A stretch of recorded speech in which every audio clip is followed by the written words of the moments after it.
हार कोई जीत की दुआ मिल गई, हार कोई जीत की दुआ मिल गई, तपन मौसम में ठंडी हवा मिल गई। आपका स्नेह मिला, तकलीफ को दवा मिल गई। बंधुओं, पूरे भारत में बिहार की स्थिति सबसे दयनीय है।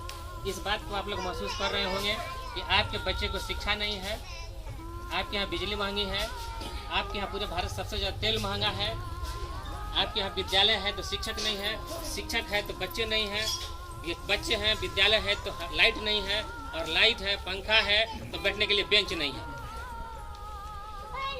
इस बात को आप लोग महसूस कर रहे हैं? क्या ये हकीकत है?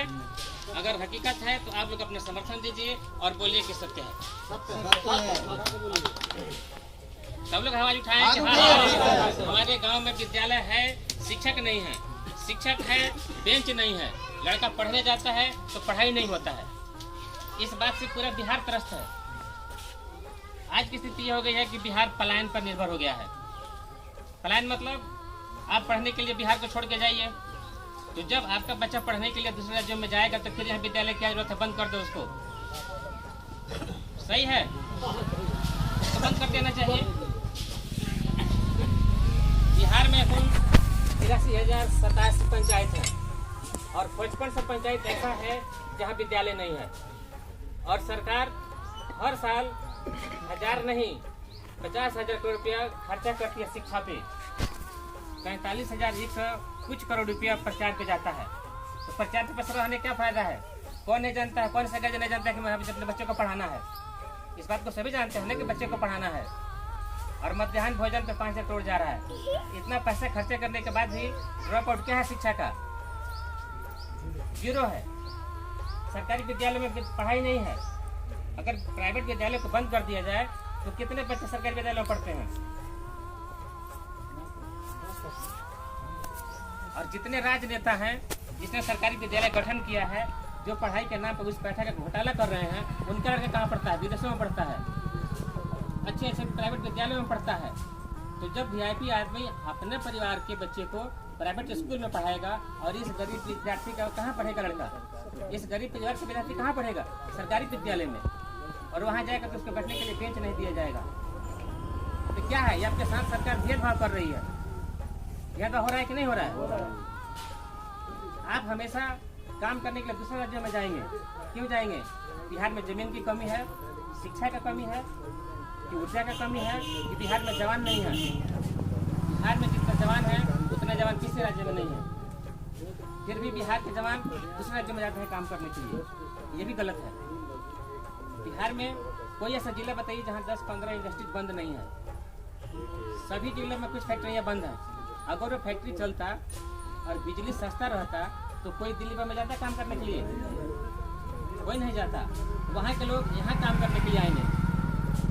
तो सही मायने में पार्टी की नींव इसी के लिए रखी गई है कि दूसरे राज्यों के लोग बिहार में काम करने के लिए आएँ, दूसरे राज्यों के बच्चे बिहार में पढ़ने के लिए आएँ।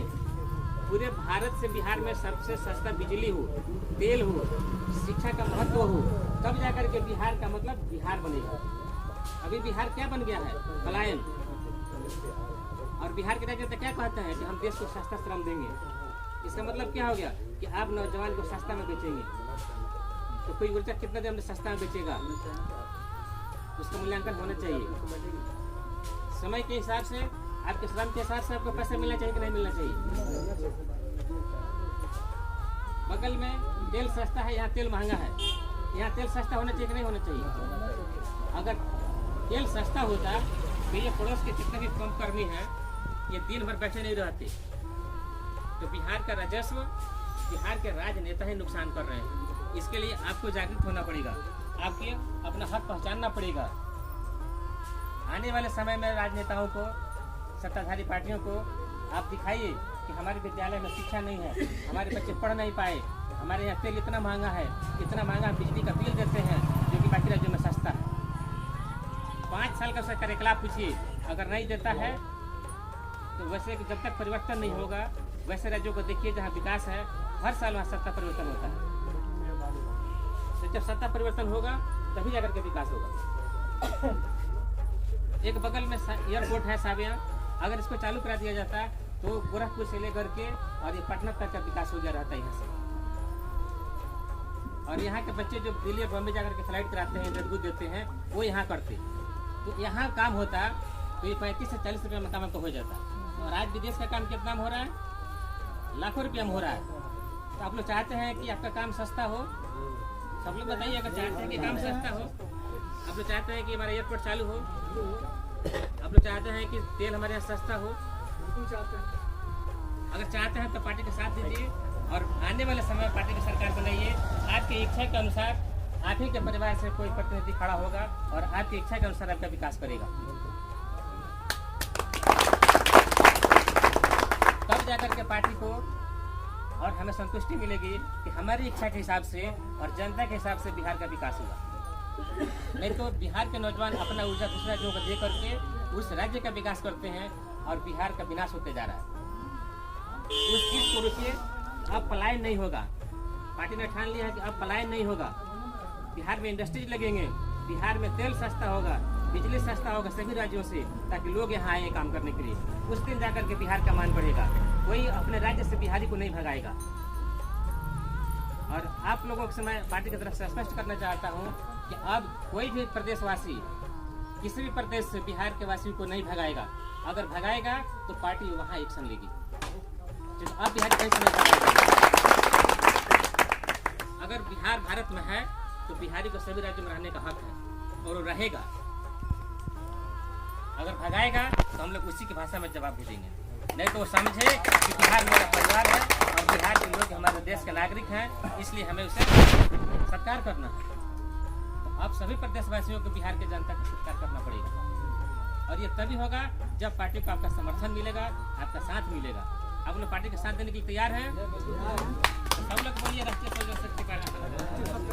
खड़ा होकर के एक बार हाथ दिखाइए, ज़्यादा समय नहीं लेंगे।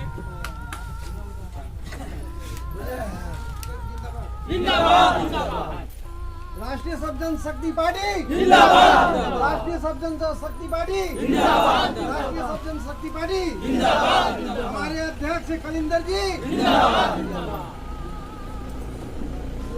हम लोग थोड़ा सा आपके गांव का भ्रमण करना चाहते हैं।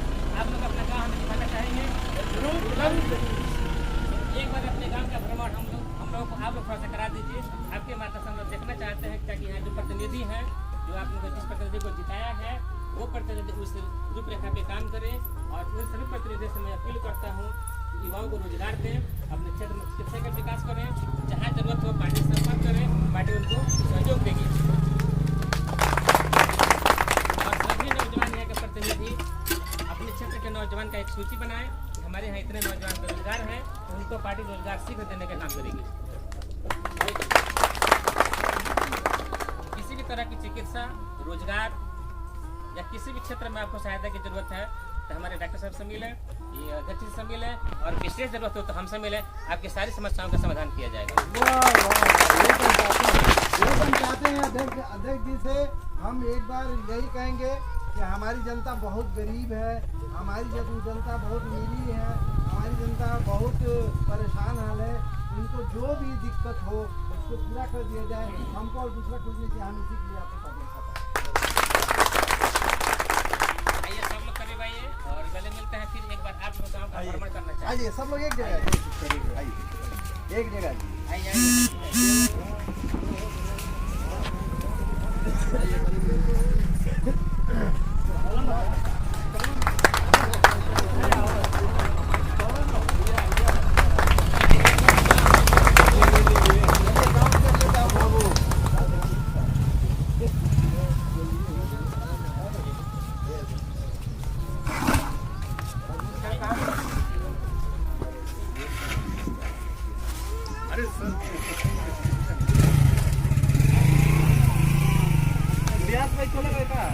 बीडीसी